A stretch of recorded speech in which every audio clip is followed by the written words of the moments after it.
अस्सलाम वालेकुम नाज़रीन। ड्रामा सीरियल मोहब्बत रेज़ा रेज़ा की आने वाले एक साल में दिखाया जाएगा कि रिफ़त बेगम अब सबाहत के बच्चे को ख़त्म करने का पूरा मंसूबा बना चुकी हैं अपनी ही भावज के साथ मिलकर, और इसीलिए वो अपनी भावज से कहती हैं कि जिस नर्स का तुम जिक्र कर रही थी उससे तुम दवाई ले आना और वो मैं सबाहत को खिला दूंगी और इस तरह सबाहत के बच्चे का किस्सा तो ख़त्म करूं, क्योंकि ईसा सबाहत को उसके बच्चे की वजह से बहुत अहमियत देता है जो कि मुझसे बर्दाश्त नहीं हो रही। और इसीलिए उसी भावज लेकर आ जाती है वो दवाई जिससे सबाहत का बच्चा ख़त्म हो जाएगा, और वो जूस में मिलाकर सबाहत को पिला देती हैं।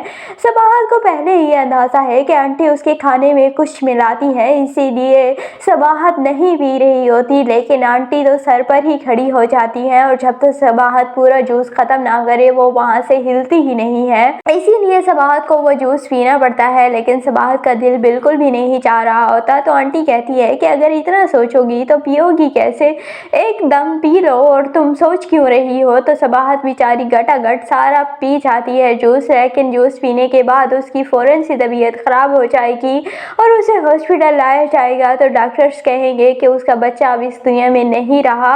तो ईसा इस बात पर बहुत ज़्यादा टूट जाएगा, रोएगा और बहुत परेशान भी होगा, क्योंकि वो अपने बच्चे को लेकर बहुत खुश था और उसने बहुत सारे ख्वाब देखे थे, लेकिन उसके सारे ख्वाब ही चकनाचूर हो चुके हैं। और जब सबाहत को ये बात पता चलेगी तो सबाहत भी बहुत ज़्यादा रोएगी और कहेगी कि मैं इतनी खुश थी बच्चे को लेकर और बच्चा ही नहीं है, तो अब हम कैसे रहेंगे। लेकिन ईसा कहेगा कि हम अल्लाह और खुशियाँ देगा, तुम क्यों परेशान होती हो। और इस तरह सबाहत और ईसा दोबारा से उस खुशी का इंतज़ार करेंगे, लेकिन कभी भी ये खुशी उन्हें नसीब नहीं होगी आंटी के होते हुए। और सबाहत को तो इस बात का अंदाज़ा भी बल्कि यकीन हो जाएगा कि ये सब कुछ किया धरा इस रिफ़त बेगम का ही है, क्योंकि उन्होंने ही मुझे उस वक्त जूस पिलाया था और उसी के बाद ही मेरी तबीयत ख़राब हुई थी। लेकिन वो ईसा को कहाँ कह सकती है, क्योंकि ईसा ज़रा सी बात पर अजनबियों की तरह ट्रीट करने लग गया सबाहत को। जब उसकी माँ से सबाहत ने कुछ कहा ही नहीं और आंटी ने खुद से बातें लगाकर ईसा को कही, तो ईसा ने इस बात पर इतना यकीन किया कि उसने सबाहत से पूछने की ज़हमत तक नहीं की। तो इसीलिए अब सबाहत बहुत ज़्यादा डरेगी कि अगर मैंने आंटी के ख़िलाफ़ कुछ भी ईसा को बोला तो ईसा तो मेरी बात पर यकीन नहीं करेगा, उल्टा मुझसे नाराज़ हो जाएगा।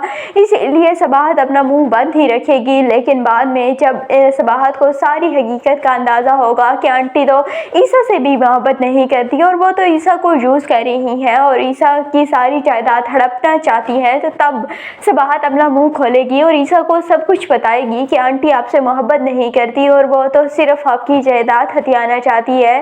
तो इस बात पर ईसा बहुत ज़्यादा खफा हो जाएगा सबाहत से और कहेगा कि तुम मेरी माँ के बारे में कैसे अल्फाज यूज़ कर रही हो, तुम्हें शर्म नहीं आती, वो मुझसे इतनी मोहब्बत करती हैं और तुम उनके बारे में ऐसी बात कर कैसे सकती हो। तो सबाहत कहेगी कि मैं सच बोल रही हूँ, अगर तुम्हें मेरी बात पर यकीन नहीं तो तुम एक दिन सब अपनी आंखों से देखोगे। लेकिन ईसा कहेगा कि ऐसा कभी नहीं होगा और तुम यहाँ से चली जाओ, बल्कि तुम अपनी माँ के घर चली जाओ, बेहतर तुम्हारे लिए यही होगा। और इस तरह सबाहत और ईसा जुदा हो जाएंगे और बाद में फिर रिफ़त बेगम सारी जायदाद ईसा से अपने नाम करवा लेंगी। तब ईसा को हकीकत का अंदाज़ा होगा कि ये सारी ज़िंदगी मुझसे मोहब्बत का ढोंग करती रही और जो सबाहत कह रही थी बिल्कुल सच कह रही थी और आंटी तो वाकई मुझसे मोहब्बत नहीं करती थी। इसीलिए ईसा दोबारा से सबाहत को मनाने के लिए जाएगा, तो सबाहत बहुत मुश्किल से मानेगी लेकिन मान जाएगी और इस तरह सबाहत और ईसा एंड पर मिल ही जाएंगे। आपको ये ड्रामा मोहब्बत रेज़ा रेज़ा कैसा लगता है, कमेंट सेक्शन में अपनी कीमती राय का ज़रूर इज़हार कीजिएगा। और अगर वीडियो अच्छी लगे तो वीडियो को लाइक और चैनल को सब्सक्राइब करना बिल्कुल भी मत भूलिएगा।